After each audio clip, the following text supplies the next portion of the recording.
All right, hello and welcome to Toro Time Live, our very first live of this season. My name is Jose Quintero, and today I am joined by Dr. Iara Mantenuto.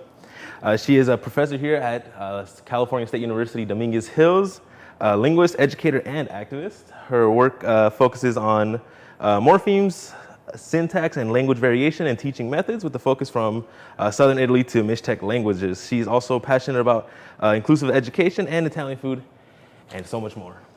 Thank you so much. Thank you, Jose. Nice to be here. Thank you. For sure. So just to start off, what are we going to be cooking today? So today we're going to cook a traditional dish from where my family is from, which is called Timballo. And you want me to go ahead? Yeah. Yeah. So you said this is a traditional dish in your family? Yes. It's like a lasagna, but not really. Instead of the pasta, we use crepes. Crepes. Okay. Yeah. It has to do with the French invasion and stuff like that, and then evolved in this direction. But it's a little different, so I will show step by step how it's different. All right, and you grew up making this dish? Yes, so actually it's a really dear memory for me because, my grandmother used to make it, and then my mom, and so we would all be, you have to imagine this kitchen with like 4 generations of women all making this dish together. And of course, grandma was like amazing at it, and she would like flip the crepes high up in the ceiling. I'm not there yet. I think I need to get in my 60s for that. And then my mom would do other things. And then as a child, I was just mixing things. But I have many evenings memories like that. So what I'm hearing is there's not going to be no crepe flipping today? No crepe flipping today, but invite me again in 10 years or 20. For sure. We'll be back on. All right. And to start off, what are we going to be looking at? So we need to prepare all the content of the timballo, right? So what we will do is like if we can get like Parmigiano cheese already grated, or as I did it, like I prepared grated from the main Parmigiano. And then we have mozzarella. This is, the American shredded one, which works just fine. So we'll do that. In Italy, we would have the whole thing cut it in pieces. And then what we would do is to prepare a meat sauce. For which we use, I don't know if you can pass me the rib there. We would use a rib and then an Italian sausage. People mix different kind of meat, and that's okay too. For today, I already made the tomato sauce, but I use a piece of rib and 2 Italian sausages. Nice. And to talk about the culture of this, when is this dish usually prepared, or is this like an everyday thing, or? So no, this is like for big occasions, like Christmas, Easter, big family dinners, things that involve like multiple people around. And although today I'm gonna make a tiny one, which my grandma probably is thinking like, what are you doing? Normally we would make this size, and we would make 2, 3 of those. Oh wow! And how much what did that feed? Like how many people? I don't know, like a lot. Like normally a small family gathering would be like, I don't know, 20 people, a small one, then you can go up. And in order to make the tomato sauce, or really any Italian dish, what we start always from is like celery, carrot, and onion. That's kind of our basic thing. So that's why now I'm cutting it. And so we can see what it will look like if I actually made the sauce right now. Oh, nice. And so when you prepare something like this, like for example, in Hispanic households, they'll make tamales for special occasions, and you'll be eating that for the rest of the week. Is that something that is also similar here, where there's like so much left over? We eat a lot. Yeah. So like, no, this wouldn't last more than a couple of days. Oh, wow. Like, but we would eat it like for a couple of times afterwards. And actually, it's really nice cold as well, so it doesn't have to be warm. Yeah. So you can eat it cold and warm? Oh, yeah. wow. I think so. Once you cook it, yeah. For sure. And so what does the name Timballo Teramano mean on this dish? Did I say that? I probably butchered that. No, you said it so nicely. So Teramano is the adjective for like Teramo, which is the city where this Timballo comes from. And I was looking it up because I'm a nerd, and so I was looking up like where does Timballo come from, and I couldn't really find it. But the dish itself, you will see that I will make crepes, right? I told you that. Yeah. And so right over here. The crepes at the time were started because like at the end of the 1700s, when the French people came over to Teramo, the city where this was done the first time. When they brought this idea of crepes, right? And so we started using crepe instead of bread, especially like people that work like in the fields were doing that. And so what happened then was like we started with a dish where the crepe, think of crepe, I don't know, like tortilla in a way, Yeah, kinda. where you would roll it, put it in a dish, and then put soup all over it. So that's one thing that we do. And then an evolution of that was this idea of the timballo, but there are a lot of recipes that actually include the crepes. So Right. you can actually see Teramano, French influence in Teramo, both in the dishes with these crepes, but as well as in the language. Oh wow, in the language. So do you have like any examples of like the language taken, Yeah. like borrowing words? There's a technical term for that when a language borrows a word. Yeah, it doesn't quite borrow. It was more like there was a deeper influence than I that because see. they stuck around for a while. So think about Italian as the same vowels as Spanish, A, E, I, O, U. Yeah. But we actually have the vowel E Okay. in it, which comes from French. So it's like something like daughter is like, in Italian would be figlia, but in this variety would be fille. Oh wow, nice. Yeah. We have a question from the chat. So I've heard. Yeah, so someone in the chat actually asked if it would be possible to make a vegetarian version of this dish. That's a very good question, and the answer is actually yes. So there are different kind of like, it's not like this is the staple recipe, right? This is a staple recipe for my grandma. But some people actually put also artichokes and zucchini. So you could just take off the meat and use the zucchini and the artichoke in it. The eggs as well, hard boiled eggs, and then you could do the same exact thing. And then if you want to make it vegan, you can change the cheese and the egg as well. Nice. It's a good question. Yeah. So unfortunately, I forgot to introduce our friend over here, Giovanni Serguro, behind the chat. Hello, Giovanni. Hello. And yeah, and going back to the French influence on Italian food, is that something in specifically your region, or is that something that's like Italy-wide, where like a lot of it is influenced by different cultures? Yeah, the different cultures depending because we at some point we were invaded by different countries, right? The time populations, and so this particular area, it's interesting because I told you I'm not from this city. I'm from a city close to the beach, actually. And when you say this city, what city was that? Teramo. Teramo. And Okay. then the one where I come from is Pescara, Okay. but Pescara does not have the French influence, and they are like 1 hour drive apart. Really? Yeah, Oh, so wow. that tells you how different the situation is. Okay, that's so cool. And is this recipe different? Is this like the baseline recipe, or is this like your grandmother's like specific? This is my grandmother, so you can So like it's better some than all the peop- other ones. Of course, it is. Obviously. That's so Like I have to say, this is not it because then people know, and if they try it from other people, they will know that each one of them is legit. Yeah, I okay. mean, within the boundaries. All right, and is this like your ideal like setup to make this? Or like if you were at Yeah. home making this is basically what it would look like? Yeah, pretty much. Usually I have a smaller kitchen because I'm in LA, but I would start preparing each different thing. Oh, nice. Yeah. All right, and so our base is onions. So onions, carrots, and celery. And Okay. so what I would do in that pot over there, if you can pass it to me, This please. one right here? Yes, Thank I you. can. Here we go. So I appreciate your pasto, sir. Thank you. Yes. Someone in the chat brought up that they were interested in the French invasion and what other influences did the French have on that region? That's a very good point. It's not all the region, it's just like a part of a region, which is interesting. And I think the biggest one that we see, or at least I'm aware of, are the food and the language, really. Those are the two main ones. There is also influence from, allegedly, here as a professor, I'm like, I don't know, it's not peer-reviewed papers, but allegedly also Spanish. So like we have something in the morning that we call desayuno, like that comes disjun, which is the breakfast that is like a lunch. So a later breakfast, which is like a lunch, basically, that especially in the people working the land would have, that in theory has influence from the Spaniards. Thank you. Yeah.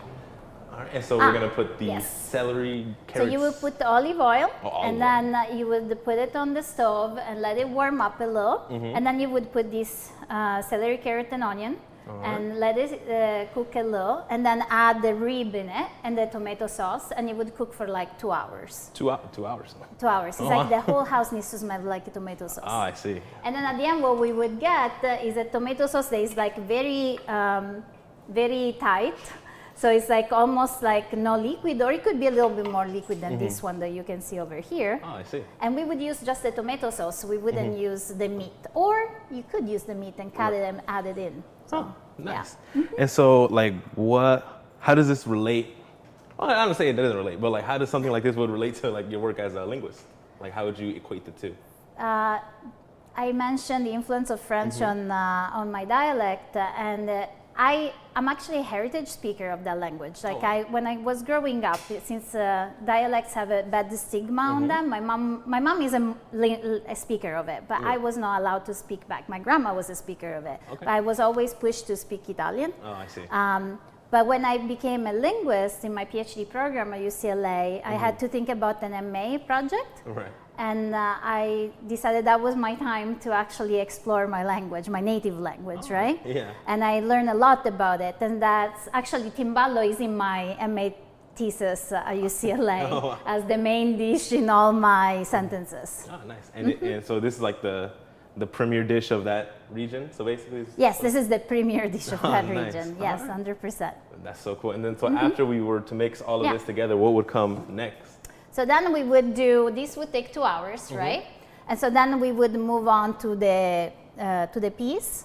So if you can pass me that one first. This one? Yes. All right. So here, same thing.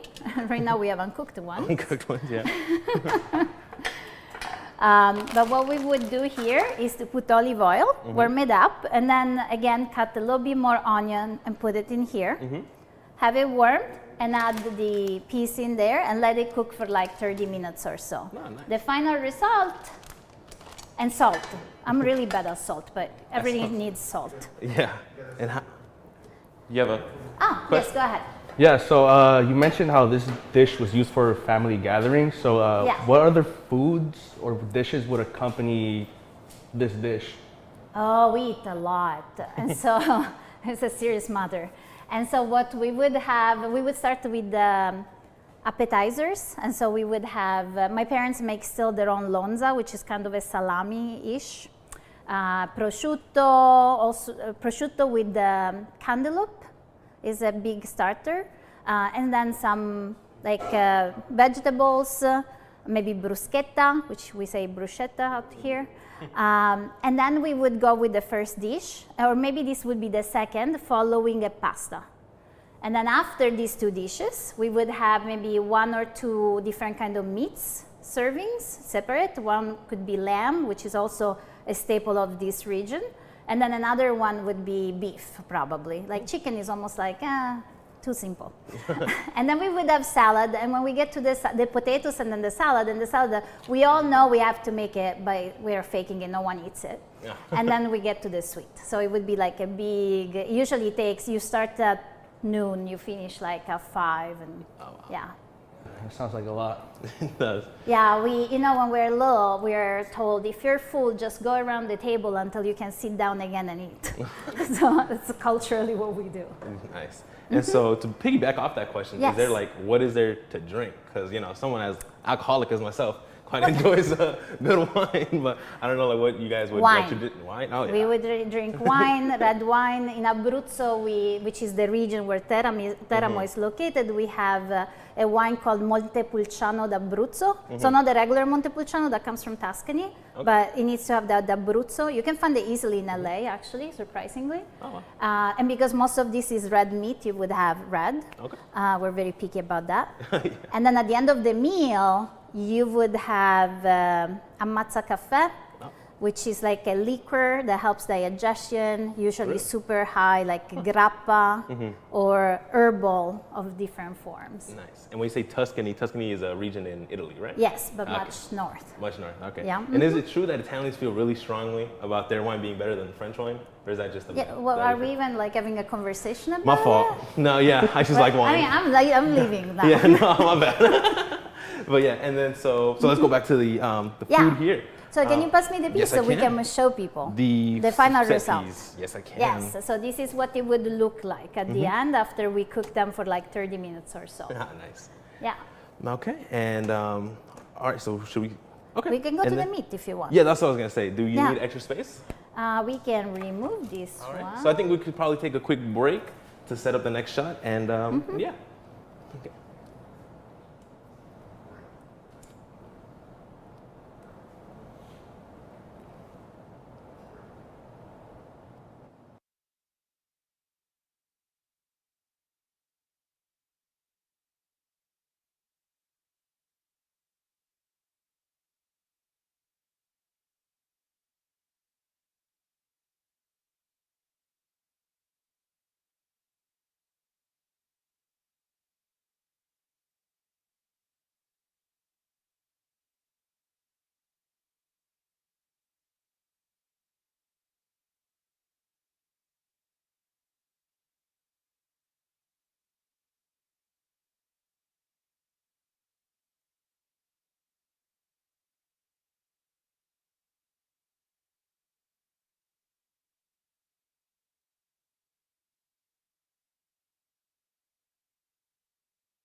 All right, welcome back. So we're set up differently. So what are we doing now? Now we're preparing these tiny meatballs that are not quite meatballs, Not but quite. pallottine. Pallotina. Yes. Okay. So what we need is some ground beef, and then from there I'm going to put the Parmigiano cheese. Oh wow. Okay. So they almost have the same ingredients as meatballs, but not quite. Not quite. Okay. So I'm gonna put some Parmigiano cheese in them. Nice. I don't have measurements. We go by eye. How do you say in English that? You eyeball it. I eyeball Or it. wing it. Yeah. Yes, and then I would need parsley, Parsley is the Italian parsley, the yellow that looks like coriander. Yes. Oh, nice. But do not use coriander. Like no, I tried once. It was an awful experience. Oh, nice. So what is that again? Italian parsley. Parsley? Yes, Oh, but the okay. Italian one, because there is also the English one. It's interesting. When I came to the US, I learned a lot about parsley. Really? I Yeah. didn't know there was different kinds. Me neither. I saw that. I thought it was cilantro. But that's so cool. And then nutmeg, Italian nutmeg. Nutmeg. Yes. All right. Thank you. So whenever you have ground beef, even for bolognese sauce, you Right. want nutmeg. That's a rule of thumb. Bolognese is bolognese, right? That's how I know. Is That's that how right? you say it? That's Yeah. how I say it. That's how I say it. Yeah, for sure. And so, how many things of nutmeg would we put in the Enough. I don't know. You look at it, you're more like, eyeball. yes, the whole thing. Oh, for sure, for sure. And then you're like, oh yeah, it looks like enough. And then you learn by tasting it. Yeah. Oh, nice. All right, and so going back to a more academic question, do you have a question? Okay, so going back to a more academic question, how do you think something like cuisine, food, could bring cultures together? Bring cultures together. Or people together, or Yeah, no. or any variation of that? I mean, my whole culture is based on this idea that food brings us together, right? I still remember coming to the US and learning that people could eat lunch by themselves, and I was shocked. Okay. I think Question that- from the chat. Yeah, so we got two questions that kind of go with one another. So the first one is, could you use different types of cheeses? And the second one is, what's your favorite kind of cheese to use? That's a really good question. That's a very good question. I don't know if the person will like the answer. I wouldn't use other kind of cheeses. But I'm open to the idea of fusion, and so maybe we could try different kinds of cheeses. But normally now we use just mozzarella cheese and Parmigiano. And which one is my favorite to put in here? I really like the Parmigiano. But in general, when I eat, we have something called pecorino, which is different parts of Italy have different versions of it, and it's really nice just to eat with bread. Yeah, very good questions. Nice. And I don't know if we talked about this already. I'm going to piggyback off their questions. Could you use a different type of meat on this, or is it only ground beef? And beef? To do the meatballs, it's ground beef. I know that some people like different kind. Like, I mean, I use beef, but some people like to mix beef and pork. Some people Okay. like to use pork. Oh, wow. So it depends on what person. people want. Yeah, Oh, nice. yeah. Cool. And then, so once we start getting the meat all together, is Oh, I it need an egg. I forgot what? almost. An egg. an egg? Oh, we're going to crack an egg in it? Nice. Yes. We need just the red of the egg. Oh, wow. Yes. So, and since Two eggs? That's like $20 right now. I know, I know. Should we put only one? I think, what? In the interest of the economy, I think we should. No, however many. How many does a recipe like this call for? Again, you kind of look at it. Oh, more eyeball. But I think this amount of meat requires two probably. I tried with one last night because, economy and Yeah, the economy. Yeah. Every time I buy eggs, I cry a little bit inside. And so are we using the whole egg or just the egg white or just yolk? the red, the yolk. The yolk? Yeah, just the Nice. yolk. And does this function as like a binding agent or is it just more like for flavor? This on the one meat? is just, I think probably it's a good question. Probably it's both. Both? Oh, nice. Yeah. All right. Here we got another question from the chat. Yeah. This is a very active chat. Asking, what ingredients bring this dish together? Oh, all of it. This is a very interesting question. I cannot think of one ingredient that brings it together. I think all of them have a part in it. Like, I don't think there is one thing. But I think if anything, the signature that connects everything is this crepe that we use for layers. Yeah, that's a very good question. So you see now I'm doing the little balls. Doing a little meatball. Yeah. Oh, nice. Could we call those meatballs or does it have its own little name? Oh, no, you actually told me that. Pallotina. Pallotina, I'm like, yeah. can I call it? I'm like trying to translate it in English. So I was like sighing, and I was like, yeah, no, Yeah. I think. Pallotina. But we can. That's funny. And does that translate to meatball or is that like a different It translates in little balls. little ball? Nice, nice. No, that's cool. And then so once we start getting these pellotina going, Yes. is that then layered on or is it just like, how do we go about after that? Yeah. So after, imagine that I'm done doing all of it. Could I bug you for a paper towel? Paper towel, yes you Thank can. you so much. Just a little one or more? Yeah, no, I think this is okay. So when we're done with making all these little pallottine, we would have them looking like this, right? Oh, wow. So they would be in. That was me this making them format. off camera the whole time. I know you were so good at it. I know, right? Thank you. And so what we would do after is we would fry them by themselves. I think he has a question. Another question from chat? Yeah, so in the future, would there be any additions to, like in terms of the ingredients, would there be anything like you would add to the dish? or anything you would like to add to the dish? I probably, I think it's about time I add some vegetables. Vegetables. I think at some point I have to embrace the idea. So maybe I would add the artichokes and see how it goes. And I like with the egg inside, like boiled egg. But to me, tasting it the way my grandma used to make is like, I don't know, heartwarming. And so that's why I stick to the original. Oh, nice. Mm-hmm. Oh, that's So- interesting. Yeah. So you, basically, going back to that. So this, when you grew up cooking with your family, is this like if your grandma were to see you cooking this right now, would she say like, "This is great," or would she be like, "You're not doing it the original my way"? grandma was really good. She was really good? Yeah, she was really good, and so she would say that this is great. Okay. My mom, on the other hand, she might have something to Oh, say. your mom. Your moms always have something to say. I think she would, but she with age she's softening up. Oh, nice. Yeah, my grandmother was a great cook, and so is my mom. So following the footstep is really hard. My grandma used to be a maid actually for someone very a rich family in the city of Teramo. And she used to be like cooking for them, and so I would see her cooking and growing up with that. And my mom, she went into pastry, but she's still a very good cook. Yeah. Nice. So when you say pastry, she would make like, but going back to the pastry question, because I'm very interested. I like pastries. Is there like any pastry in particular that she like really was good at that you remember that you liked a lot? I'll go right back to you, Chat. You really want to have this answer? I love Okay. It would be, my mom is really good. Have you ever had bomba? I've not. So it's like, it's okay, it pains me to say it's like a donut. It's definitely not like a donut. Not like a donut, okay. But think of a donut, and then it's without the hole, Think and of a you donut. fill it Okay. up with the cream inside. Oh, okay. So like a jelly donut. Yes, almost like a jelly donut, and then, but it's different. Okay, yeah, for sure. I'll take your word on that. Question from Next Chat. Yeah, so the chat's asking, so how often do you make this dish now that you're in the US?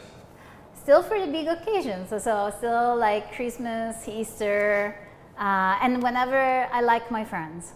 If I like you enough, I'll make it. Oh, nice. Yeah. That's so cool. Yeah, so then what we would do, we would put the olive oil in here a lot. I mean, I try to do less nowadays, but it's the more the better. The more the better, yeah. Olive oil's getting expensive too nowadays. Yeah, Makes me cry. I know. And the Italian one, even worse. Is it? Yes. Is it? Oh, I'm not gonna ask you if it's different. You're gonna say yes. But I don't know. Nowadays, I just kind of use lard. But so like after you put the olive oil, what goes in it now? So I would get warm, right? We start like frying a little bit, and then we would put these meatballs in there and okay. cook them. Okay, for sure. And then that's it. We don't do anything else to it. Nice. Yeah. And I'm looking at we have milk and butter. And where would this come into play? Yeah, so I think the butter is an interesting addition and there is very little that we cook with butter in southern Italy, Really? which is interesting. Yeah, we mostly use olive oil, and then if you go northern Italy, you get more butter, right? It depends on the kind of influence. Again, all this population that visited us. Right. So in this case, I would cut this in little pieces. So if you could oh, I got it here. Never mind. Yeah. How would I cook without you, Jose? I know, I'm getting right? so used to having you around. Having everything passed. What can I say? I'm Chef Ramsay's assistant. That's his name, right? The British guy? Jill, could you help me out with that? What was that guy's name? Yeah, all right, thank you. So I would do little cubes here, you see? I don't know, where am I putting it? Oh, maybe I'll leave it here. For sure. Would you like a little, well, we don't even have a little plate. It's okay, we got it. Okay. So I would have little cubes, and these cubes will be layered as well. And they add flavor, definitely. All right. And then over here, more eggs. More eggs. Wow, this really is a premier dish. And so this almost works as a glue. Earlier you asked me if it would work as a glue, and so in this case it does. So in this case, it is a binding agent. Yes. Right? Ah, okay. That sounds so much more fancy than it is a binding agent. That's cool. And so what we would do here, we would add some milk. Oh, wow. Ooh. And then this is more eyeballing? Yes. Oh, okay.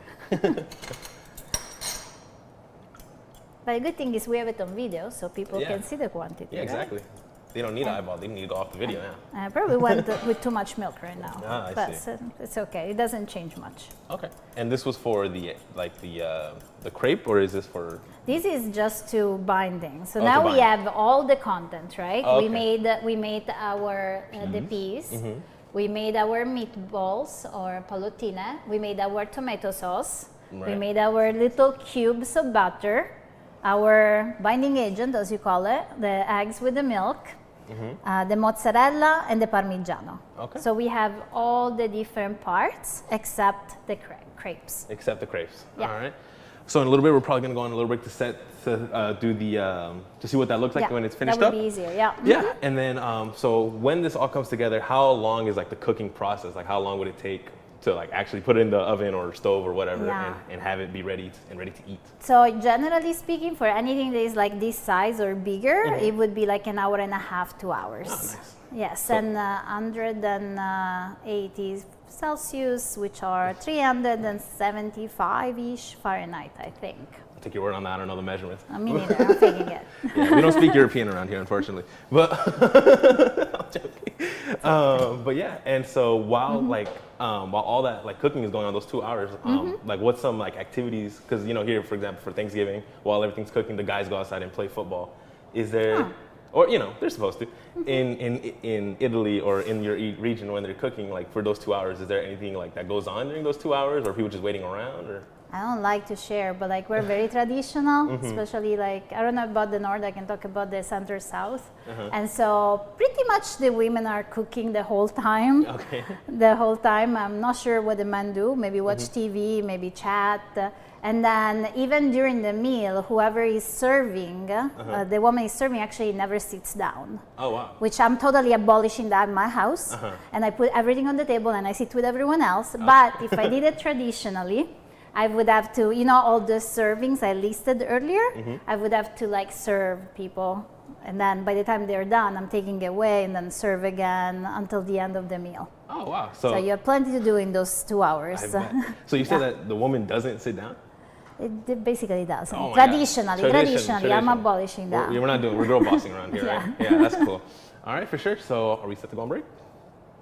Break.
Totally wasn't chit-chatting. All right, welcome back, everybody. And so right now we're gonna be finishing up the dish along with the finished product and everything. So what are we doing right now? I forgot Doctor? we need more eggs. We need more eggs. Oh my Yes. God. Actually, we're taking. This is my whole FAFSA payment right here. I'm gonna move the knife. oops. Yeah. And so what we're gonna do, the crepes, basically I'm gonna just show you a little bit, but what we're gonna do is, normally I would make a lot more, like maybe 10 eggs. 10 eggs. And now I have quantities for you. Wow. For each egg, we're going to put 1 tablespoon of flour. For each egg. For each egg, Okay. more or less. More. But you know. More eyeballing. Yes. Oh, I love that. This is a great recipe. There you go. For sure. And when you guys make crepes, do you also do like the dessert that's like popular here where you put like things in the middle of the crepe, or is this like not really that popular? We use over there? mostly salty. In all Salty. our dishes is salty. So, but sometimes I guess, you know, influence from outside, we also make them with Nutella. Oh, nice. Nutella. That's really good. I love Nutella. Yeah. And then this would be half a glass for each egg. For each egg. Okay. So, but you can also eyeball it. Nice. And so usually say to make 10 eggs, and so and how many crepes was that usually make? That's a very good question. Enough. Enough. Yeah. That's all we need. I don't have a number. No, that's good. But you would mix it, and then this is, I think everyone knows how to make crepes, more or less. They need to be very thin though. Yeah. So when you take it little, we have an expression that the little should be tearing up. Oh, I see. So when he does this kind of movement, we know that it's ready. And so then you would add some salt. Again, I always too light on the salt. Then you would put the pan on a very, very hot stove. I see. And put some olive oil on a little, we use espresso dishes, but you can use any kind of dishes. Is that what that's called, an espresso dish? Yeah, because it has a little espresso cup that goes on the top. And then with a paper towel. Paper towel. I can bring that. Here you go. When this is very hot, you would just wet it with olive oil. Oh, wow. Like this. So it would be still very hot. And you would do this movement more or less after each time you do a crepe. Okay. And then you would make the crepe here. Oh, nice. Let it cook a little bit and then flip it. I need to flip it by hand, but as I said earlier, my grandma was way better, so is my mom. And they need to be this thin. So I already made the crepes earlier, so this is how That's the thin finished they product are. right there? Yes. Of a crepe? Nice. It's ready to put some Nutella in the middle. Right? Would be good. It would. All right, and then after you make the crepes, what goes on like to finish the dish, like to get it up through? So we would take something like this, and bigger even, Yeah. and we would start layering it up. Okay. So the first step would be layering it so that we have something that closes up at the end, right? So Oh, get thank you so closer. much. Yeah. So something like this. Ooh, I think these are 2, yeah. I'm actually getting really hungry. It's Yeah, looking me good. too, right? And then you would do, you would do a layer of everything, right? So we would have a little bit of this. Of everything, right? Milk and egg. Okay. Then you would have the mozzarella, right? Right. And Then you would have the butter, just a few pieces. oh, wow. Then you would have The peas. All right. And while you're doing this, we got a question incoming Yeah. from chat.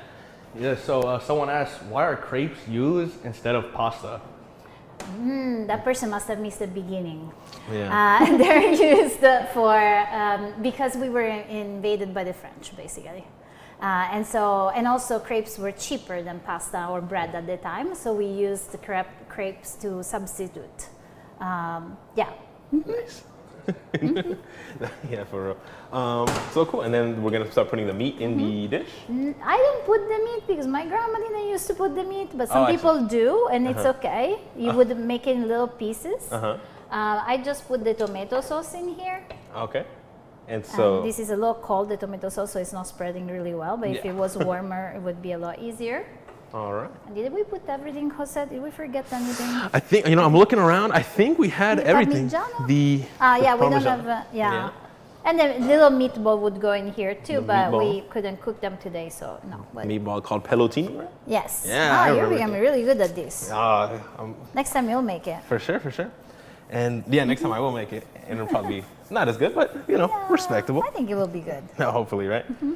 And then we put another layer. And usually, how many layers does it? As far as hold? it fills up all the way, Oh, so we're gonna fill it to the very top. yes. Oh, wow. Well, probably I will not show the whole thing because Yeah. it would take a while, but Yeah. you can imagine how you keep doing this, and sometimes you forget the layer, the content of a layer, but you keep We going. keep going. Yeah, no one's Yeah. gonna tell. It's gonna be good regardless, right? Yeah, I think so. For sure. All right, we got a question coming in from the chat. Culturally, where does the French and the Italian begin and end in this dish? Wow, that's That's a good deep. That's a good question. Oh my gosh, your students are good. That is a really good question. Where does it end and where does it begin? That's a very good question. And it's also interesting because, you have mixed feeling when someone invaded you, right? I don't know. I think it's a good merging of both. Let's say that each other influenced, but I don't think there is a point where you end or begin. That's a very deep question. I'll think more about it. So it's just like a perfect blend and not necessarily begins and ends, is basically. Yeah, something like that. It's like when you get two cultures with good food, and then this is the result of it, I guess. Very good point, yeah. Oh, wow. And I almost like the French now. And almost like the friend, that's right. Almost. Yeah, not quite there though. And is this your favorite food of all time, or do you have a different dish that's your favorite food of all time? Oh no, don't ask that question. No, we're gonna have to ask it. You really want to know my favorite food? I do, and I think the chat in the world would like to know. Oh my gosh. So my favorite food is the other very traditional dish where I'm from. It's lamb head. Lamb head? Yes, it's Okay. lamb head. And every time I go to visit my mom, she makes it for me. Oh, wow. Yeah, so you roast it, but you put breadcrumb. Right. To fill it up with, you wash it, then you fill it up with breadcrumb, and then you put it in the oven. Oh, wow. Yeah. And then it gets out the oven and it's just like a lamb head and you eat? Yes, it's Oh, that's not dope. pretty to look at, but it's definitely good. Is it good? Yes. That's all that matters when it comes to food. Is it good? Yes. And so that's cool. And then so we're finished layering basically right Yeah, now? so let's imagine that we're done, Okay. and so we would close it like this. All right. So like a big, I don't know. Yeah, what is the Something- equivalent to that? Yeah, I was thinking that too. I was like, I don't know. I don't know. I think it's unique. Yes, Yeah. and then I would still put a couple of pieces of butter on top, and then you put it in the oven. Ah, nice. Yeah, and I can show you the final result if you want. Yes, I think the chat would love that. You have. Okay, we got another question coming in from Yeah. chat. Yeah, so going back to the whole women serving, Uh-huh. someone asked, when would the women serving get to eat if they don't sit down? At the end, later you sit down and you eat, which is also, I mean, it has its fun, right? Because then you sit all together and you chat, and it becomes this very convivial, chit-chatting, chisme kind of thing Oh, in yeah. Spanish, right? Yeah, but that's a good question. Nice. Get that out of your way. Yeah, and so I made a tiny one already that went a little bit down after I pull it out from the oven, so it should be a little bit more lift up, but and then when we cut it inside, maybe a knife would be helpful, but we'll do it without a knife. Well, actually, don't we have a knife? Oh, we did could use that. Yeah. Yeah. That Well, I don't know would- if you use it for meat. I can. No Yes. Oh, yeah. I think it's fine. Okay. So this way, and do we have a dish? Sure, we could find one. Do we have a dish somewhere? No? I'll just show it on top of. Yeah, we'll just put it up. You know, you said it looked like lasagna, Yes. and I'm There gonna you have go. to agree. It does look like lasagna. It does look like Yeah, a it lasagna, does. right? And you see all the layers in Yeah. it. Yeah. It does. Yeah. You know, I've never had lasagna. But anyway. I don't know how to cook lasagna. Really? Yeah. That's cool. You can't cook it and I can't eat it, so it's like it's good. All right. You have another question coming in from chat. Yeah, so someone in chat asked if you prefer Italian or French food. Wow. Okay, it's nothing personal, and I tried many, many times to eat French food. I really did. I went to the most expensive restaurants in Tokyo or Paris, name it. I just don't like it. Like, but it's a it's it's a Iara thing. It's nothing against the French cooking. I did try. It's funny because I like any kind of cooking, but French I can't. Italian I like. Nice. Well, I was raised in it. Depends what part of Italy though. And to piggyback off that question, you know, ignoring Italian food, because I'm assuming that's going to be your favorite, what would be your favorite? It's not? I like a lot of food. So what would be your favorite? I don't have one specific, but definitely Mexican food from Oaxaca is up there. Yes, definitely. And Japanese food. Japanese food? Okay. Any particular dish of Japanese food that you like? That's a very good question. I like, well, anything with fish and then curry. Curry? Japanese curry is really good. I've never had that. Yeah. That's good. Nice. All right. And so that's the final dish? Yeah. And how long, like, can we just like eat that in one go? Or is that like? Oh yeah, but it's going to be very heavy. It's going to be very heavy? Yes, but it definitely is good. All right, for sure. Any last questions from chat? Anything like that? Yeah, someone asked, like, how would you describe the cultural importance of this dish? It's very high, I think, because it represents us on so many levels. It has history in it because of the crepes, but also the fact that when we learn how to cook it, we cook it like within like generations in a kitchen. I think it really explains a lot of like the bonding that happens in the kitchen between generation of women. And it's present in every big ceremony, right? Big festivity, and that also gives it importance. So when I think of a representative dish, this was what I think of. When you guys asked me to do this, I was like, only if I can do this dish. All right. All right, so that was a good question. Thank you, chat. Thank you, everyone who's in chat right now. And we're going to go for a quick break before we end out this live stream. Thank you so much.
All right, welcome back, everybody. So right now we're just gonna finish out the show, and to finish out, we're gonna ask one last question. Do you remember the first time you've had this dish, and if so, can you describe the feeling of having that dish? You know, more than the first time I had it, I remember like I have one of my first memories making it, which is very interesting. Oh. Yeah, because I remember the smell of the crepes and the smell of the tomato sauce going on at the same time.